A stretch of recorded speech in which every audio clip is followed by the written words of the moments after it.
ভোরবেলা হাতি আসছে। কি অবস্থা ভুট্টা ক্ষেতের, ঘর ঘর ভেঙে লাইছে যে ভুট্টা ক্ষেত, কি একটা অবস্থা করছেন দেখেন কতটুক পরিমাণে ক্ষতি হয়েছে। যা আছে ভুট্টা ক্ষেত মিনিমাম লাখ লাখ টাকার হাতি, এক হাতি বলে মনে হয় লাখ লাখ টাকার ভুট্টা এক রাতে শেষ করে দিচ্ছে। গৃহস্থর মূলত যেটা আশা সব শেষ। এই যে জায়গাটা হাতি গেছে। আর এটা আজকে রাত্রে আমরা সকাল কয়টা বাজে আনুমানিক না এই 7টা 7:30 বাজে এই টাইমে আইছি। ঘরটা পর্যন্ত ভেঙ্গে লাইছে হাতিয়ে। এই যে ভুট্টা ভুট্টা হয়ে গেছে কিন্তু,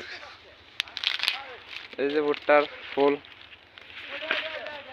খুব একটা করুণ অবস্থা। এই যে ভুট্টা দাঁড়ায় রয়েছে দেখা যায়। এই যে হাতিয়ে খাইছে লাদাইছে হাতির বিষটা এই জায়গায় একবার সমস্ত ক্ষেত শেষ দিয়ে দিচ্ছে। খুব খারাপ একটা অবস্থা। যারা পাহাড়ি এলাকায় থাকে মূলত ওরা বোঝা যায় হাতির আসলে কতটা খারাপ বা কতটা